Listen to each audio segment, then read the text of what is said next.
Hello students, welcome all. Today we shall discuss about Puccinia graminis triticide. It is pathogenic fungus or it causes black rust of wheat. In this case, first you will see that Puccinia is a member of Basidiomycetes and Heterobasidiomycetes subclass. Order will be Eurydineales, family Pucciniaceae, and genus one is known as Puccinia. Total name is Puccinia graminis triticide. First we will see the characteristic features. First important character, Puccinia जो होंगे they are obligate intercellular parasite होंगे, means without host they cannot survive. Next, life cycle will be long, that's why they are macrocyclic rust. Heterocoelous rust means they complete their life cycle on two different unrelated hosts, just like malaria parasite Plasmodium. Here wheat is the main plant and alternate host will be barberry.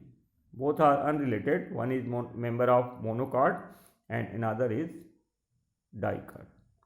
You see Plasmodium vivax जो malaria पैदा करता है उसके दो host हैं, main host will be human being and alternate host will be आपका female Anopheles mosquito मच्छर. उसी प्रकार से यहाँ पर भी दो होस्ट आपको देखने को मिलेंगे, that's why it is called heteroecious rust. Then basidium is septate, you see that basidium is this type, this is basidium fruiting body, और यहाँ पर it will be septate and produces small outgrowth, they are called stigmata, and with after all basidio will be produced exogenously. तो यहाँ पर basidiospores जो बनेंगे वो exogenous रहेंगे नेचर में और बेसिडियम सेप्टेट रहेगी. ये बेसिडियोमाइसिटीज का मोस्ट इंपॉर्टेंट कैरेक्टर है. देन जो असेक्सुअल रिप्रोडक्शन होगा that will be by means of conidia. In this case Eudospores acts as a conidia. Next, dikaryoticization means monokaryotic mycelium से डाइकैरियोटिक माइसीलियम बनने की प्रक्रिया जो है that is called dikaryotization. It is by means of spermatization. Spermatization के द्वारा ये प्रक्रिया होगी. और सेक्सुअल रिप्रोडक्शन की बात करें तो there are no sex organs, किसी प्रकार के सेक्स आर्गन्स नहीं रहेंगे, बट सेक्सुअल की जो फिनोमिना हैं वो रिप्रेजेंटेड की जाएंगी bye means of plasmogamy, karyogamy and reduction division. मतलब जो सेक्सुअल रिप्रोडक्शन के दौरान जो होता है इवेंट्स वो तो होंगी, बट यहाँ पर विशेष रूप से कोई सेक्स आर्गन्स नहीं दिखाई देंगे. Life cycle will be mostly macrocyclic and sometimes microtype. Difference between both, macro means in this case more than 2 dikaryotic spores will be produced, but in this case only one dikaryotic spore will be produced. ध्यान रहे. तो यहाँ पर मोर than 2 है macro में और micro में only 1 dikaryotic spore will produce. In this case 5 types of spores in a regular sequence will be produced and they are different type, that's why it is polymorphism. 0 stage पिक्निडियोस्पोर और Roman में लिखेंगे आप first इस प्रकार से एसिडियोस्पोर, second में इस प्रकार से लिखेंगे यूरोडोस्पोर, थर्ड में इस प्रकार से लिखेंगे टिलेटोस्पोर और फोर्थ में इस प्रकार से लिखेंगे, रोमन में लिखेंगे तो बेसिडियोस्पोर.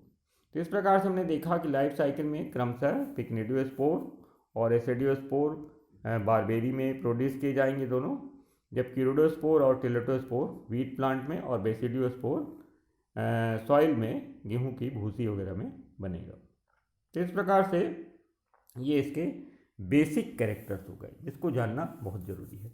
इसके बाद लाइफ साइकिल देखेंगे हम वीट प्लांट में. तो लाइफ साइकिल में जो वीट प्लांट है उसमें जो इम्पोर्टेंट स्टेज है दैट इज़ यूरिडिनल स्टेज. जब एसिडियोस्पोर्स जो हैं वो from the barberry wheat plant पे लाए जाएंगे तो हवा के द्वारा पहुंचेंगे और वहां जर्मिनेट करेंगे और जर्म ट्यूब पेनिट्रेट करेगी होस्ट में और वहां पर माइसीलियम बनाएगी, डाइकैरियोटिक माइसीलियम। और ध्यान देंगे हमेशा जो इन्फेक्शन होगा थ्रो स्टोमेटा होगा इस प्रकार से, या फिर वुंड्स जहाँ कटा फटा रहता है वहाँ से आपके जर्म ट्यूब इंटर करेंगे। माइसीलियम डेवलप करने के बाद इंटरसेलुलर स्पेसेस में पूरी तरह से फैल जाएगा और ये अपना नरिशमेंट मतलब भोज्य पदार्थ ये प्राप्त करता है आपका। इस प्रकार से देखेंगे तो यहाँ पर ये जो होस्ट टिश्यू दिखाई दे रहा है ये होस्ट है, यहाँ से हेस्टूरिया के द्वारा ये प्राप्त करेंगे इस प्रकार से, देखिए ये ठीक है। तो चूंकि ये इंटरसेलुलर माइसीलियम है, देखिए बिटवीन सेल के में यहाँ माइसीलियम पूरा डाइकैरियोटिक माइसीलियम दिख रहा है, लेकिन ये हेस्टूरिया के थ्रू नरिशमेंट प्राप्त कर रहा है और अल्टीमेटली जब बहुत सारा डाइकैरियोटिक माइसीलियम हो जाएगा तो यहाँ पर कलेक्ट हो जाएगा बिलो दी एपिडर्मिस और यहाँ से फिर ऊपर की ओर आपको दिखाई दे रहा है यूरोडोफोर्स निकलते हुए, और यही यूरोडोफोर्स जो है उसके टॉप में एक एक स्पोर बन जाएगा, दैट विल बी यूरोडोस्पोर्स इस प्रकार से। और बहुत सारे यूरोडोस्पोर्स बनने के बाद एपिडर्मिस विल बी रप्चर, ठीक है। तो इस प्रकार से चित्र को बताने का मतलब ये है कि यहाँ पर बहुत सारे जब स्पोर्स बन जाते हैं इस प्रकार से यूरोडोस्पोर्स, तो एपिडर्मिस पर प्रेशर पड़ता है और जिसके चलते जो लीफ है होस्ट की और उसका एपिडर्मिस है वो रप्चर हो जाएगा और ये सभी स्पोर बाहर आ जाएंगे। अब ध्यान से देखेंगे तो यहाँ पर एक स्पोर देखिए बड़े बड़े दिख रहे हैं सब, और इस प्रकार से प्रत्येक यूरोडोस्पोर यूनिसेलुलर है, बाई न्यूक्लिएट है मतलब डाइकैरियोटिक है, एक प्लस स्टैंड का और एक माइनस स्टैंड का है और 2 लेयर के द्वारा घिरा हुआ है एक्साइन और एंटाइन इस प्रकार से, और स्टॉक्ड है। प्रत्येक यूरोडोस्पोर कैसा है? स्टॉक्ड है। इस प्रकार से ये आपको बताना है कि यूनिसेलुलर और डाइकैरियोटिक स्पोर यहाँ पर दिखाई दे रहा है इस प्रकार यूरोडोस्पोर। अब इसके बाद फिर से वापस चलते हैं और इसमें आप जानने का प्रयास कीजिए कि यूरोडोस्पोर्स जो होते हैं वो डाइकैरियोटिक माइसीलियम के द्वारा प्रोड्यूस किए जा रहे हैं, और मैंने पहले बताया कि डाइकैरियोटिक माइसीलियम कलेक्ट हो रहा है below the epidermis in cluster called uredosori, और इस प्रकार से यूरिडीनिया बन गई with short erect hypha as a conidiophore और यूरोडोफोर्स विच प्रोड्यूस यूरोडोस्पोर्स और यूरिडीनियोस्पोर। Due to large number of iodospore, host epidermis rupture and dispersal of iodospore by winds to healthy plant। मतलब ये फिर से वीक प्लांट को infect करेंगे, जो healthy host रहेंगे आसपास उसको अगेन इन्फेक्ट करेंगे। तो इस प्रकार से मान के चलिए कि ये जो यूरोडोस्पोर्स हैं which again produce uredospore that is microcyclic, मतलब रिपीटिंग स्टेज ऑफ साइकिल, इसी को माइक्रोसाइक्लिक यहाँ कहा जाता है। मीन्स यूरोडोस्पोर बने और फिर से हेल्दी होस्ट में गिरे जाएंगे वीट प्लांट में, ठीक है। तो इस प्रकार से ये माइक्रोसाइक्लिक रस्ट के नाम से भी जाना जाता है। तो यहाँ पर हमने देखा कि किस प्रकार से वीट प्लांट में एंट्री हो रही है एसिडियोस्पोर की और किस प्रकार से यूरोडोस्पोर्स बन रहे हैं। अब यूरोडोस्पोर्स के बारे में जानकारी जानिए। तो सबसे पहला पॉइंट जो लिखना होगा, यूरोडोस्पोर्स आर डाइकैरियोटिक, मीन्स दो न्यूक्लियस हैं, एक अपोजिट स्ट्रैंड के हैं दोनों, और ओवल शेप्ड हैं, स्टॉक्ड हैं मतलब ये अंडाकार हैं और व्रेंथ वाले हैं, थिक वॉल्ड हैं, स्पाइनी और इकाइनुलेट हैं, मीन्स माइन्यूट स्पाइंस रहेंगे, रेड या रस्ट कलर के रहेंगे। That's why it is called rust disease, क्योंकि रेड रस्ट के नाम से भी जाना जा सकता है। ईच यूरोडोस्पोर्स हैज 2 और 4 जर्म पोर। प्रत्येक यूरोडोस्पोर को देखा होगा आपने 2 या 2 से अधिक 4 जर्म पोर दिखाई देंगे, and they germinate by germ tube. अब इस कैसे जर्मिनेट करते हैं ये भी बताते हैं आपको। जर्म ट्यूब का ऊपरी भाग फ्लैट हो जाएगा, एप्रिसोरियम कहलाएगा, जिससे इन्फेक्शन पैग निकलेगा, और ये इन्फेक्शन पैग थ्रू स्टोमेटा या इंज्यूरी के थ्रू इंटर करेगा, and finally intercellular mycelium develop होगा, जैसा कि एसिडियोस्पोर के थ्रू हुआ था। और after complete development uredosori are developed again. इस प्रकार से देखेंगे तो यूरोडोस्पोर्स जो बनता है वो इमीडिएट इन्फेक्ट करता है हेल्दी होस्ट को, और इसके चलते इन्फेक्शन जो है स्प्रेड हो जाता है फ्रॉम प्लांट टू प्लांट, पौधे से पौधा, and from field to field, मतलब एक पौधे से दूसरे पौधे और खेत से दूसरे खेत में पूरे चारों तरफ तबाही मचा देता है। Means it covers a wide area और सीवियर इन्फेक्शन हो जाता है, भयंकर टाइप का संक्रमण हो जाएगा, जिसके चलते गेहूं की फसल चौपट हो सकती है। यहाँ पर मान के चलिए कि यूडोस्पोर्स जो हैं they act as a conidia and responsible for epidemic, महामारी के लिए जिम्मेदार यही है। यूडोस्पोर्स को आप डिस्पर्सल एजेंट भी मान सकते हैं। एंड सबसे बड़ी बात तो यह है कि यूडोस्पोर्स जो है they are unable to survive due to high temperature, अब लंबे समय तक ही नहीं रह सकते, हाई टेम्परेचर को ये टॉलरेट नहीं कर सकते, that's why they are unable to survive. Means जैसे ही अनफेवरेबल कंडीशन आएगी, हॉट समर आएगी, बहुत गर्मी बढ़ेगी, तो डाइकैरियोटिक माइसीलियम यूडोस्पोर बनाना बंद कर देगा और उसकी जगह क्या बनाएगा, टेलेटोस्पोर बनाएगा। तो इस प्रकार से हमने देखा कि यूडोस्पोर जो है बहुत ही डेंजरस टाइप के आपके स्पोर्स हैं जो कि कोनिडिया की भांति कार्य करना है और महामारी को का रूप दे सकते हैं बीमारी में। तो यदि गर्मी बढ़ रही है तब तो टेलेटोस्पोर बनना शुरू हो जाएगा, यूडोस्पोर्स सर्वाइव नहीं कर सकते। तो इस प्रकार से ये आप देख रहे हैं। और उसके बाद फिर ये देखिए इस प्रकार से गेहूं का पौधा है जिसकी पत्ती में इन्फेक्टेड हो गई है और रेड पस्ट्यूल्स दिखाई दे रहे हैं इस प्रकार से। ये रेड पस्ट्यूल जो है that is due to uredopustules, clear. ये symptoms on the leave and they are red colour. अब ये देखिए ध्यान से, ये यूडोस्पोर्स है, it is dikaryotic, means opposite strand के दोनों nucleus N+ N-, 4 germ pores are there and exine and intine.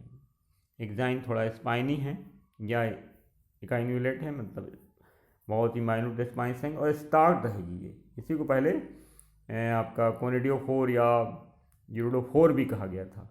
It is Stark या सिंगल, जिसका ऊपरी भाग यूरोडोस्पोर बनाता है। तो इस प्रकार से ये सिंगल यूरोडोस्पोर का डायग्राम बताया गया।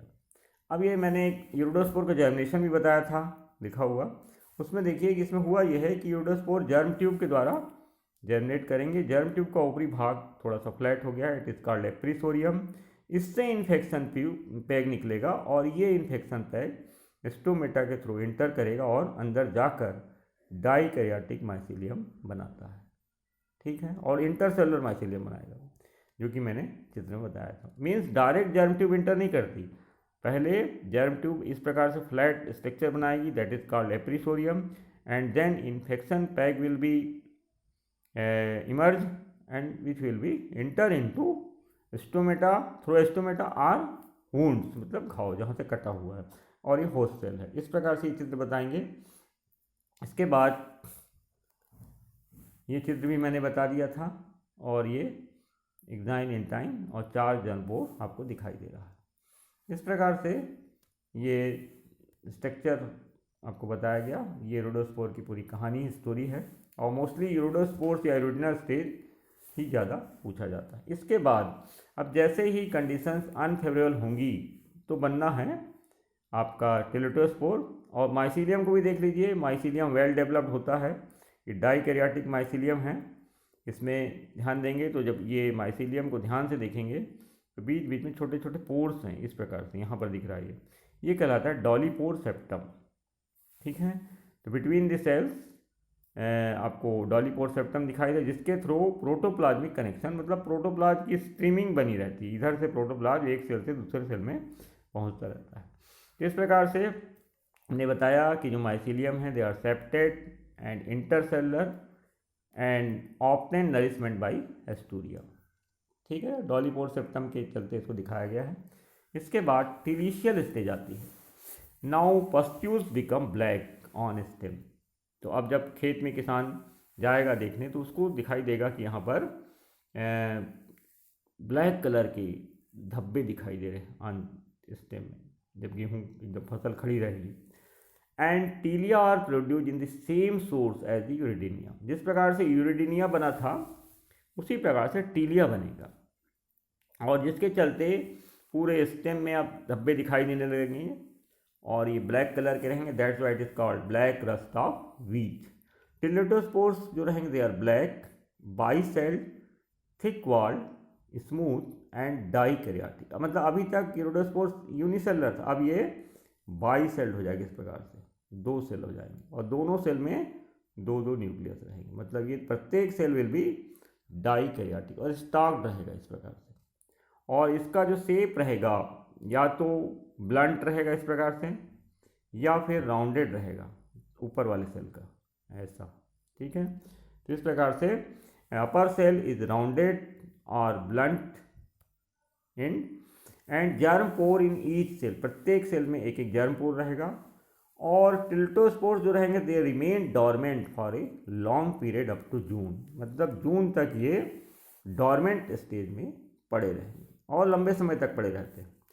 एंड मोस्ट इंपॉर्टेंट बात यह है कि डाइकैरियोटिक होने के बाद भी they are unable to infect any host, किसी प्रकार के होस्ट को ये किसी होस्ट को, मतलब ना तो बारबेरी को ना ही आपके वीट को अगेन इन्फेक्ट कर सकते। तो मतलब मोस्ट डेंजरस जो स्पोर था वो कौन सा था, यूरोडोस्पोर था। At maturity karyogamy takes place, मतलब जो 2 न्यूक्लियस आपने देखे हैं डाइकैरियोटिक सेल के अंदर 2 मोनोकैरियोटिक न्यूक्लियस हैं, वो फ्यूज हो जाएंगे, that will be karyogamy. And teliospores जो हैं वो सेल डिप्लॉयड हो जाएगी। And teliospore germinate after a long resting period, बहुत लंबे समय रेस्ट करने के बाद जर्नेट करते हैं। And exposure to freezing temperature, बहुत गिरे हुए टेम्परेचर में ये एक्सपोजर दे सकते हैं। इस प्रकार से टिलिशियल स्टेज जो है उसमें आपने देखा कि किस प्रकार से टिलेटोस्पोर बने और किस प्रकार से वो लंबे समय तक रेस्ट कर रहे हैं। अब ये देखिए टिलेटोस्पोर को ध्यान से, ये बाइसेल्ड है और कुछ विशेष प्रकार से दिख रहा है स्पिंडल शेप्ड का, और ऊपरी भाग ब्लंट है और कभी कभी इस प्रकार से भी रहता है राउंडेड। और प्रत्येक के अंदर 2 मोनोकैरियोटिक न्यूक्लियस हैं, मतलब सेल तो डाइकैरियोटिक है पर न्यूक्लियस सिंगल हैं। और इस प्रकार से दोनों न्यूक्लियस अभी एक प्लस और एक माइनस के दोनों सेल में, मतलब प्रत्येक सेल डाइकैरियोटिक है और एक एक जर्म पोर दिखाई दे रहा है। और ये थिक वॉल रहेगा, ब्लैक कलर का रहेगा, मतलब ये मोटी भित्ति से घिरा हुआ है। और देखिए बहुत सारे जब टिलेटोस्पोर बनते हैं तो ये एपिडर्मिस क्या हो रही है, रप्चर हो जाएगी। ठीक है, वही स्थिति है जैसा यूरोडोस्पोर में है, बस यहाँ पर हुआ है कि यूरोडोस्पोर्स की जगह टिलेटोस्पोर बन गए हैं। इस प्रकार से ये देखा आपने। इसके बाद एक डायग्राम और दिखाते हैं, ये देखिए इस प्रकार से ये कैरियोगेमी हो गई है। देखिए दोनों हैप्लॉइड न्यूक्लियस हैं डाइकैरियोटिक सेल के अंदर, दोनों सेल में, और दोनों सेल के अंदर जो न्यूक्लियस थे अब दे will be fused, that is called karyogamy, और ये डिप्लॉयड हो गए, 2n या 2x लिखा हुआ है। देन सेक्सुअल रिप्रोडक्शन की 3rd प्रोसेस होगी, final process, that is called reduction division, और यू कैन से मियोसिस, अर्धसूत्री विभाजन इन हिंदी, और ये अपेक्स दिखाई दे रहा है। इस प्रकार से अब ये बेसिडियम बन जाएगी, यही इंपॉर्टेंट कैरेक्टर है बेसिडियम एसिडियम। तो ये वाला जो स्ट्रक्चर है ये कहलाता है आपका हाइपोबेसिडियम, और ये जो स्ट्रक्चर दिख रहा है जर्म ट्यूब जैसा, it is called epibasidium, it is epibasidium and it is hypobasidium, या इसको प्रोमाइसिलियम भी कहा गया है। अब इसके बाद ये जो डिप्लॉयड न्यूक्लियस था यहाँ पर, ये इस जर्म ट्यूब में आ गया और इसमें अब रिडक्शन डिवीजन होगा, जिसके चलते 4 हैप्लॉइड न्यूक्लियस बनेंगे, 2 प्लस स्ट्रैंड के और 2 माइनस स्ट्रैंड के बनेंगे, और उसके बाद फिर सेप्टेशन होगा। सेप्टेशन हो रहा है देखिए इस प्रकार से, और सेप्टेशन होने के बाद 4 बेसिडियोस्पोर बाहर की ओर बनते हुए दिखाई दे, एक्सोजीनियसली बन रहा है। तो इस प्रकार से ये development of basidium and formation of basidiospore आपको दिखाई दे रहा है। तो इस प्रकार से हमने बताया। अब थोड़ा सा लिटरेचर की ओर बढ़ें, और लिटरेचर की ओर बढ़ने के साथ साथ ये आपको दिखाई दे रहा है, ये देखिए इसमें भी वही स्थिति है, हमने बताया हाथ से बना दिया है। एंड रेस्टिंग स्पोर दिखाई दे रहा है। रेस्टिंग स्पोर्स में आपको दिखाई दे रहा है कि जो न्यूक्लियस हैं they will be fused, karyogamy diploid, ये रिडक्शन डिवीजन हो रहा है इस प्रकार से।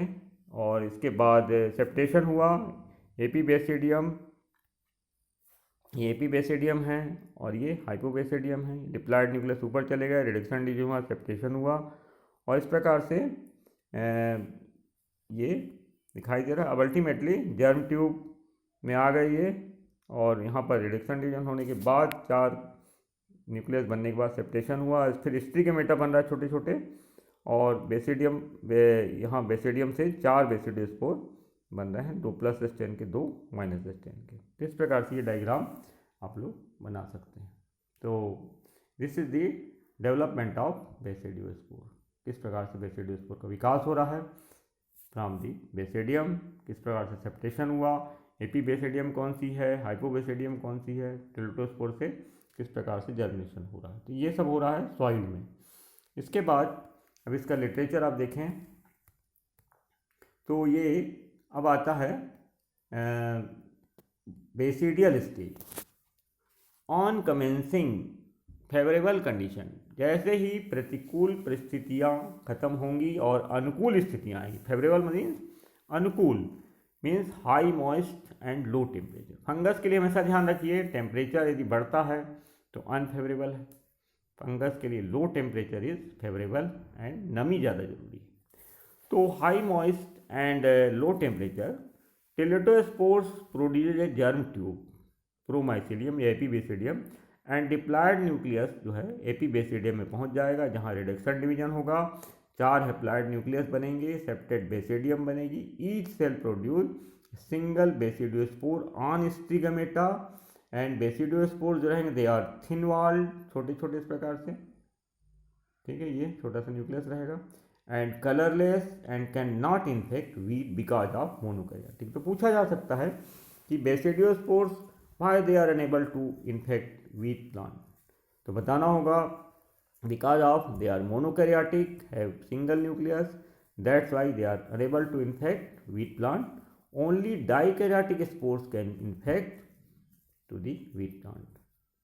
तो बेसिडियोस्पोर जो हैं दे आर फोर्सिबली डिस्चार्ज, बहुत तेजी से डिस्चार्ज होंगी by water droplet method and carried to alternate host barberry by wind. अब इस प्रकार से गेहूं के कचरे में ये सब अंकुरण हुआ है और उसके बाद ये फोर्सिबली डिस्चार्ज हो रहे हैं और वाटर ड्रॉपलेट मेथड से और अल्टरनेट होस्ट बारबेरी की ओर ले जाए जाते हैं। मीन्स अब गेहूं में इनकी कहानी खत्म हो जाएगी लाइफ साइकिल की। अब आइए अगला जो स्टेज होगा दैट इज ऑन बारबेरी। अब बारबेरी का जो पौधा है वहाँ पर जो स्टेजेस आएंगी they will be pycnidial stage and aecidial stage. अब बेसिडियोस्पोर्स जो हैं they fall on leaf and germ tube penetrates the epidermis and produces monokaryotic intercellular mycelium. अब यहाँ पर ध्यान दीजिए कि जैसे ही पत्ती के ऊपर गिरता है इस प्रकार से पत्ती रहेगी, तो पत्ती में जैसे ही गिरेगा तो ये डायरेक्ट एपिडर्मिस को ये पेनिट्रेट करेगा, मीन्स आपका वुंड्स के द्वारा एस्टोमेटा के द्वारा एंटर नहीं, सीधा एपिडर्मिस को पेनिट्रेट करके ये पहुंच जाएगा अंदर और मोनोकैरियोटिक इंटरसेलुलर माइसीलियम बनाता है। और उसके बाद पूरी कॉलोनी बन जाएगी उसके अंदर, later on colonize the leaf, पूरे लीफ में वो कॉलोनाइज कर लेगा अपने आप को एंड प्रोड्यूसेस पिकनिया और स्पर्मेगोनिया, या तो पिकनिया बोलेंगे आप, स्पर्मेगोनिया बोलेंगे से दोनों बनेगा और वहाँ पर प्रोड्यूस करेगा पिकनिया या स्पर्मेगोनिया, सेम चीज़ है। एट मैच्योरिटी, जैसे ही मैच्योर होगी पिक्निडियम वहाँ से हनी ड्रॉप एग्ज्यूडेड होगा, मतलब बाहर निकलेगा एक प्रकार का शहद जैसा पदार्थ और जिसके साथ साथ स्पर्मेशिया भी निकलेंगे, नॉन मोटाइल गोल गोल स्ट्रक्चर रहेंगे या पिक्निडियोस्पोर भी कह सकते हैं आप, ये यहाँ पे हनी ड्रॉप के साथ बाहर आएंगे। Insect will be attracted, insect attracted होगा towards honey drop and during visit on leave pycnidiospore of one strain में come in contact of receptive hypha of opposite strain. मतलब प्लाज्मोगेमी की प्रक्रिया होगी, यहाँ पर ध्यान रहिए कैसे होगी कि जब स्पर्मेशिया निकलेंगे हनी ड्रॉप के साथ तो इंसेक्ट वहाँ पर पहुँचेगा और एक स्ट्रैंड का पिक्निडियोस्पोर जब दूसरे स्ट्रैंड की रिसेप्टिव हाइफा के संपर्क में आएगा तो उस प्रकार से ये होगा। अब देखिए यहाँ पर ये पत्ती दिखाई दे रही है, ये पिक्निडियल कप्स दिखाई दे रहे हैं ये वाले, ये ठीक है, ये पिक्निडियल कप्स और लीव्स दिखाई दे रही है लीफ के ऊपर। इसके बाद आपको थोड़ा छोटा करके बताते हैं इस प्रकार से ये। अब ये पूरा पिक्निडिया जो है फ्लास्क लाइक स्ट्रक्चर है, फ्लास्क नुमा स्ट्रक्चर है पिक्निया।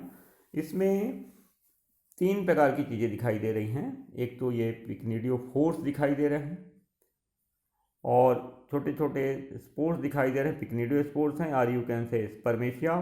और ये रिसेप्टिव हाइफा दिखाई दे रहे हैं। तो रिसेप्टिव हाइफा इस प्रकार से बाइफर्केटेड रहेंगे ऊपर में, और जो ऐसे ही सिंपल रहेंगे दे आर पैराफाइसिस स्टाइल रहेंगे इस प्रकार से। यहाँ पर पैराफाइसिस स्टाइल हाइफा और रिसेप्टिव हाइफा एंड स्पर्मेशियो फोर या स्पर्मेशिया या पिक्निडियो फोर्स दिखाई दे रहा है इस प्रकार से। और छोटा कर रहे हैं इसको, तो यहाँ पर आपको दिखाई दे रहा है ये पूरा का पूरा पिक्निडियो फोर्स या स्पर्मेशियो फोर्स कहा गया, पिक्निडियो स्पोर्स या स्पर्मेशिया, ये प्लस या माइनस स्टेन को जिस प्रकार का बेसिडियोस्पोर यहाँ पर फॉल डाउन होगा उस प्रकार की पिक्निडिया बनेगी, आइदर प्लस और माइनस। और ये रिसेप्टिव हाइफा है।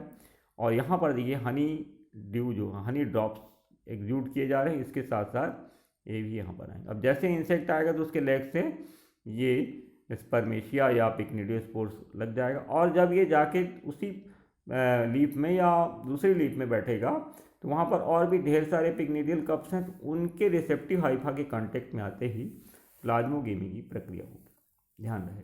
और इस प्रकार से ये जो सर्कुलर स्पॉट्स हैं ये येलो कलर के रहेंगे या रेड कलर के भी हो सकते हैं, और ये हमेशा लीफ की अपर सरफेस में पाए जाएंगे। ध्यान देंगे कि ये जो पूरी की पूरी पिक्निडियम है फ्लास्क शेप्ड है और ऑस्टियोल के द्वारा ओपन हो रही है, एक छिद्र के द्वारा ये खुलती है, दिस इट इज़ कॉल्ड ऑस्टियोल। ये देखिए ओपन बाय ऑस्टियोल, यहाँ लिख दिया गया है it is open by pore that is ostiole. इस प्रकार से पूरा का पूरा पिक्निडिया का स्ट्रक्चर है। और इसलिए इम्पॉर्टेंट है कि यहाँ पर अब जो इम्पोर्टेंट प्रक्रिया होने वाली है सेक्सुअल रिप्रोडक्शन की वो है प्लाज्मोगेमी, जस्ट लाइक फर्टिलाइजेशन। यहाँ पर ये देखिए रिसेप्टिव हाइफा है ये, और ये मैंने पहले ही बताया कि थोड़ा सा बाइफर्केटेड रहेगी। तो जैसे ही स्पर्मेशिया यहाँ पर कांटेक्ट में आएगा वो मेल गैमेट का काम करेगी, यदि प्लस स्टैंड का है तो, यदि माइनस का है तो वो फीमेल गैमेट का हो जाएगी, ये फिर प्लस स्टैंड की हो जाएगी।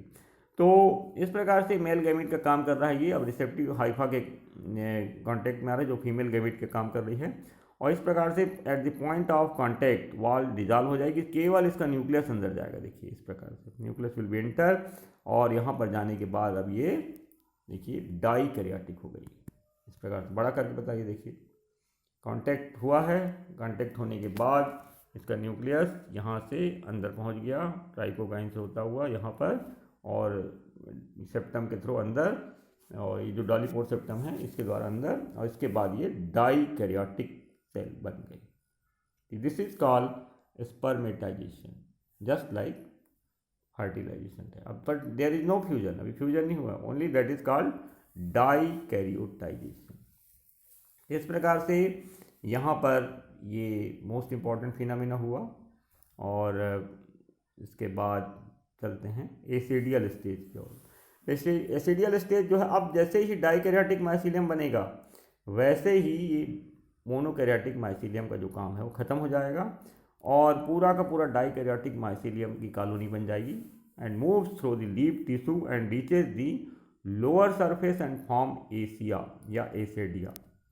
तो मीन्स ये पूरा का पूरा डाइकैरियोटिक माइसीलियम मूव करेगा थ्रू द लीफ टिश्यू, पूरे लीफ टिश्यू के अंदर, और रीचेज द लोअर सर्फ नीचे की ओर पहुंच जाएगा, और वहाँ पर एसिया या एसेडिया बनाए, विच प्रोड्यूस ए डाइकैरियोटिक एसिडियोस्पोर।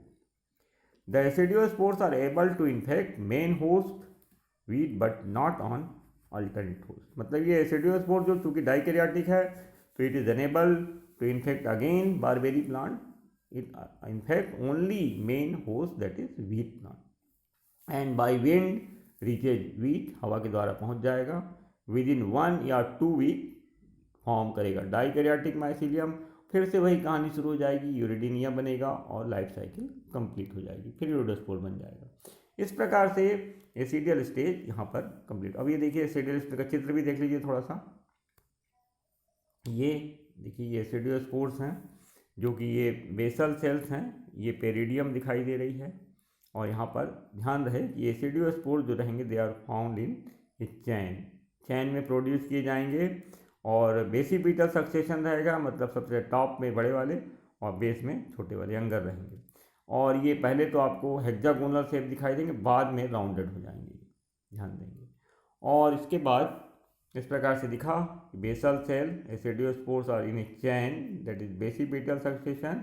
और ये ध्यान से देखेंगे तो यहाँ पर दो आपके एसिडियोस्पोर के बीच एक डिसजंक्टर है, स्टाइल पार्ट है। और ये अब देखिए इसके शेप साइज क्या है, हेक्सागोनल शेप है, षटकोणी, वार्टी अपेयरेंस है, मतलब थोड़ा रफ टाइप का है। And aeciospores are dikaryotic and unicellular, ध्यान देंगे इट इज सारे के सारे स्पोर यूनिसेलुलर हैं, केवल टिलोटोस्पोर आपको डाइकैरियोटिक जो था वो बाइसेल दिखाई दिया।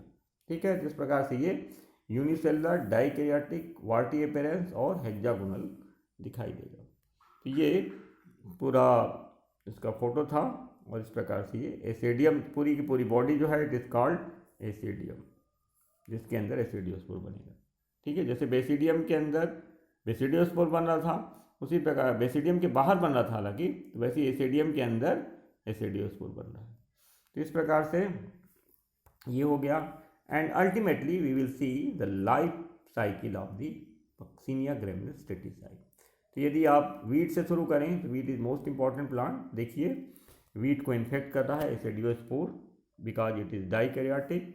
और वीट इन्फेक्ट करने के बाद यहाँ पर वीट की पत्तियाँ दिखाई दे रही हैं, जिसमें पस्ट्यूल्स दिखाई दे रहे हैं रेड कलर के।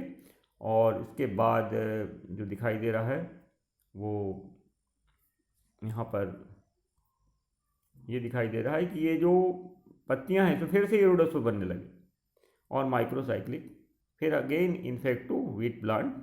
और इस प्रकार से ये फिर से ये इन्फेक्टेड हो जाएगा। तो ये एक प्रकार से साइकिल चलती रहेगी, it is called microcyclic on wheat हो रहा है ये। ठीक है, इसके बाद वीट के बाद फिर से वीट में ही काम होगा, लेकिन ये हो रहा था तृण में, स्ट्रॉ में। उसके बाद ये आपको स्टेम में भी दिखाई दे रहा है। और यहाँ पर डाइकैरियोटिक माइसीलियम, अब चूँकि गर्मी बढ़ रही है, अनफेवरेबल कंडीशन आ रही, इसलिए यहाँ पर अब टिलेटोस्पोर बन रहा है N+N। हालांकि अब ये जो स्ट्रक्चर है वो आपका दिखाई दे रहा है बाइसेल्ड हो गया है, यहाँ यूनिसेलुलर था ये बाइसेल्ड हो गया है। और इस प्रकार से ये यंग टिलेटोस्पोर है, मतलब not mature. Then karyogamy takes place, maturity आएगी और इस प्रकार से यहाँ पर डिप्लॉयड सेल हो जाएगा। अभी तक क्या है डाइकैरियोटिक सेल्स थे, अब ये डिप्लॉयड सेल 2N डिप्लॉयड है, यहाँ पर N+N था। ठीक है, तो इस प्रकार से यंग से आपका मैच्योर टिलेटोस्पोर बन गया, that is called karyogamy. And then reduction division takes place, it is called meiosis. इस प्रकार से देखा आपने, तो ये थर्ड स्टेज थी। अब इसके बाद ये रिडक्शन डिवीजन हो रहा है और उसी प्रकार से प्रक्रिया हो रही है। हाइपोबेसिडियम और आपका एपीबेसिडियम, प्रोमाइसिलियम या जर्म ट्यूब कहिए, 4 स्पोर्स बन रहे हैं, प्लस स्टैंड और माइनस स्टैंड की, ये ज़मीन में हो रहा है ऑन सॉइल। बेसिडियोस्पोर्स यूनिसेलुलर बन रहे हैं, सिंगल मोनोकैरियोटिक रहेंगे। और ये बेसिडियोस्पोर वाली 4th स्टेज है। देन ये आपका सॉइल में गिरने के बाद सॉइल से फिर अगेन पहुंचाया जाएगा कहाँ, हवा के द्वारा आपके बारबेरी के पौधे में जा गिरेगा, जहाँ पर ये मोनोकैरियोटिक माइसीलियम बनाता है। तो ध्यान से और देखिए, बड़ा कर देते हैं थोड़ा। ठीक है, इस प्रकार से मोनोकैरियोटिक में क्या हो रहा है कि माइसीलियम में ध्यान देंगे, माइसीलियम मोनोकैरियोटिक मतलब हर सेल में सिंगल न्यूक्लियस रहेगा, आइदर प्लस स्टैंड का रहेगा या माइनस स्टैंड का। जैसी बेसिडियोस्पोर रहेगी उसी प्रकार का मोनोकैरियोटिक माइसीलियम बनेगा। और उसी प्रकार की पिक्निडियोस्पोर्स वगैरह पिक्निडियम बनेगी, मतलब प्लस स्टैंड किया माइनस स्टैंड की। तो ये इस प्रकार से पिक्निडियम बन गई, जिसके अंदर ही वही नेक्टर वगैरह निकलेगा और रिसेप्टिव हाइफा वगैरह बनेगा। फिर स्पर्मेटाइजेशन होगा, क्रॉस फर्टिलाइजेशन टाइप का। Mechanism of plasmogamy is known as spermatization, जिसके चलते सबसे इम्पॉर्टेंट बात यह है कि पक्सिनिया की जो नई नई रेसेस हैं वो डेवलप होती हैं बिकॉज ऑफ न्यू रिकॉम्बिनेशन। ठीक है ना, एक स्टैंड का जो पिग्निडियोस्पोर है दूसरे स्टैंड दूसरे उससे आया हुआ है तो वो दूसरे में जाके मिलेगा। तो इस प्रकार से कुल मिला के क्रॉस होने से न्यू रिकॉम्बिनेशन बनने के या रिकॉम्बिनेशन बनने के चांसेस ज़्यादा हैं। And then dikaryotic mycelium will be form, and उससे फिर बारबेरी पौधे में ही एसिडियोस्पोर्स बनेंगे और फिर अगेन ये सभी डाइकैरियोटिक हैं और ये अगेन फिर इन्फेक्ट कर रहा है आपका वीट प्लांट को। तो इस प्रकार से पूरी की पूरी लाइफ साइकिल कंप्लीट हो जाती है। अब हमको इस लाइफ साइकिल में मेन पॉइंट्स क्या दिखाई दिए जानना जरूरी, समराइज करते हैं। तो सबसे इंपॉर्टेंट चीज़ यहाँ दिखाई दे रही है, इट इज़ हेट्रोसियस रस्ट, मतलब आपको रटना ना पड़े।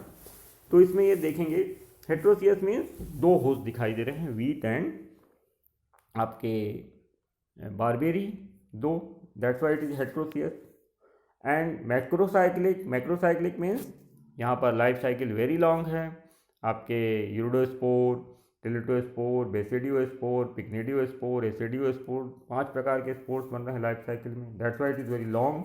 और छोटी साइकिल भी एक चल रही है माइक्रोसाइक्लिक, फिर से यूरिडोस्पोर बन रहा है और फिर से इन्फेक्ट हो रहा है वीट प्लांट, अगेन स्वस्थ पौधा पूरे खेतों को और पूरे आसपास पूरे क्षेत्र को वो गेहूँ के क्षेत्र में खेती में ये नुकसान पहुंचाता है। Then third one, sexual reproduction हो रहा है कि नहीं, तो सेक्सुअल रिप्रोडक्शन हो तो रहा है बट सेक्स ऑर्गन्स नहीं दिख रहे हैं, तो फिर भी बताना है कैसे हुआ। तो प्लाज्मोगेमी हो रही है, फिर कैरियोगेमी हो रही है यहाँ पर, ठीक है, यहाँ पर प्लाज्मोगेमी हो रही है, ये यहाँ पर कैरियोगेमी हो रही है और फिर यहीं पर रिडक्शन डिवीजन हो रहा है। तो मतलब सेक्सुअल रिप्रोडक्शन की पूरी फिनोमिना आपको पूरे चक्र में दिखाई दे रही है, प्लाज्मोगेमी, कैरियोगेमी और रिडक्शन। एंड पॉलीमॉर्फिज्म दिखाई दे रहा है, सभी स्पोर्स की शेप साइज आपको अलग दिख रही है, यूनिसेलुलर, बाईसेलुलर, फिर आपका फिर छोटे छोटे यूनिसेलुलर, फिर बहुत छोटे, फिर हेक्सागोनल टाइप, मतलब इनकी मार्फोलॉजी अलग अलग है, that's why they are polymorphism.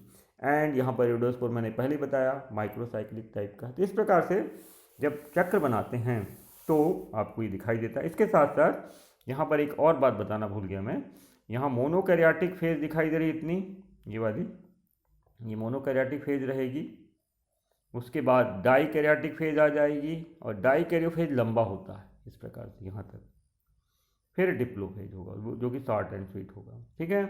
तो यहाँ से लेके यहाँ तक मोनोकैरियोटिक फेज है, मोनोकैरियोटिक फेज, और यहाँ से लेके पूरा यहाँ तक डाइकैरियो फेज है, और यहाँ से थोड़ा सा डिप्लो फेज है। तो लाइफ साइकिल में 3 फेज मिल रही है, मोनोकैरियो फेज, डाइकैरियो फेज और आपका डिप्लो फेज, जब इसमें डाइकैरियो फेज बहुत लॉन्ग है। तो इस प्रकार से हमने पक्सिनिया ग्रैमिनीस ट्रिटिसाई की लाइफ साइकिल में तमाम चीज़ें देखी।